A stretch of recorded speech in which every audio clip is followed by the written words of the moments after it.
Today's episode of Hypnosis for Permanent Weight Loss is on how to stop binge eating.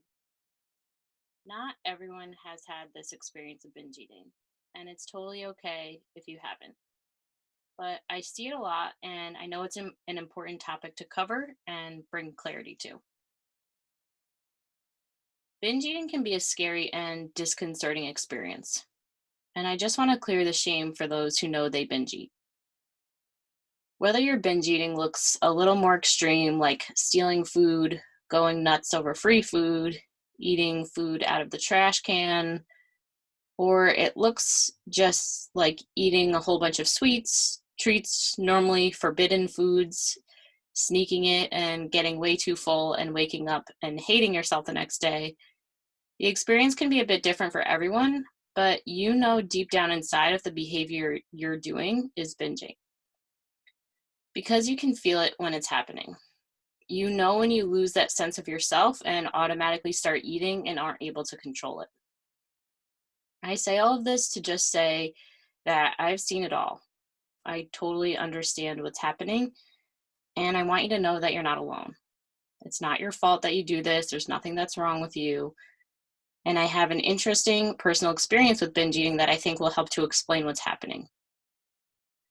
So I never really had an issue, quote unquote, with binge eating.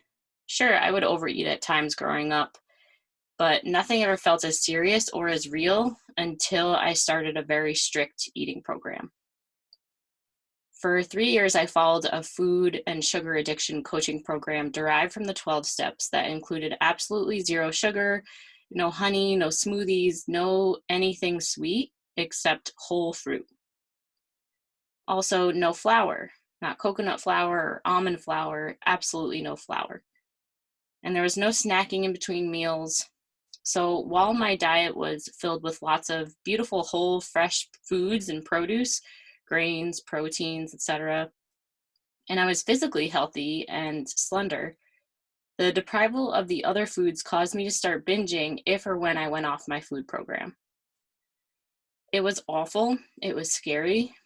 I observed myself doing super weird things I never would have done before, including eating stuff out of the trash. Just buying so much processed food at a gas station when I was traveling alone in Australia or Thailand, feeling completely out of control of my ability to say no. Trying to control it, can't control it, it was awful and scary. I felt very alone and pretty ashamed. Even the leader of the 12 Steps food program I was following was also struggling with binging. So, hello, obviously something is wrong if that's happening also to the leader of a program whose tagline is happy, thin, and free, in my opinion. I will say that I learned a lot about myself following that program, though. If you do or have ever followed something like that in the past, 12 Steps OA, no judgment. I just saw the gap and knew that there had to be a way out and something that I was missing. And I want you to know that there is more that's missing. There's more that you can learn. So, what's going on here? Why do you binge? And how can you stop? In episode 2 on emotional and anxious eating, I talked about the scarcity mindset. So, because the brain believes that it is never going to have certain foods again because of your diet plan, it's buying into what's called a scarcity mindset. And so when you do give yourself permission to have those foods or accidentally have something you normally, quote unquote, can't eat, and you realize that you did that, you go nuts and eat way too much of that stuff because you have scarcity mindset going on and there's never enough. It's like, well, I messed up my diet, so F it. I might as well have it all because who knows when the next time I'm ever going to be able to have this X food again. Or I can never have this again, so I have to have it all now. It's very all or nothing thinking, and I see that all the time. So the stricter that you are about dieting, the more intense the binging can be. So the only way out of it is to stop dieting and depriving your body of certain foods. To stop demonizing certain foods as being super bad and awful, and to start proving to your brain that you are never going to deprive it of those foods again.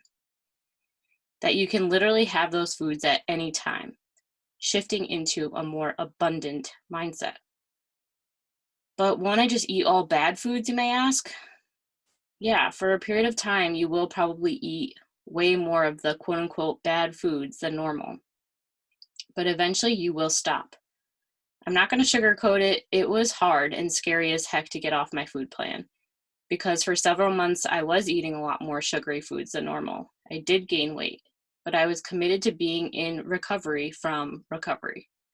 I wanted to actually be happy and free and at peace, like really free and be able to love my body for exactly the way that it is and stop trying to make it what it isn't. And eventually, what happened was that crazy food behavior slowed way down. I was able to actually tune in with my body, hear what it was asking for. I was able to trust myself in my food decisions again, making empowered decisions from a place of self love and joy rather than because I have to. Realizing I actually do love the way that fruits and vegetables make me feel. The binging completely has stopped.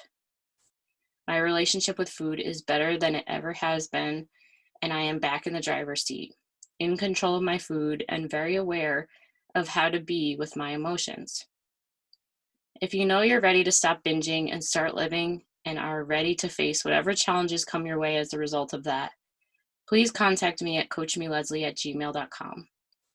There is a way out of this, and I can help, but you have to be ready to take coaching and take on a challenge and stay positive even when things get tough. And if you'd like to continue receiving podcasts like this, also email me at coachmeleslie@gmail.com, and I'll be sure you receive each episode that comes out daily during this month of April, leading up to my official podcast launch date to Apple Podcasts on May 1st, 2020. Talk soon.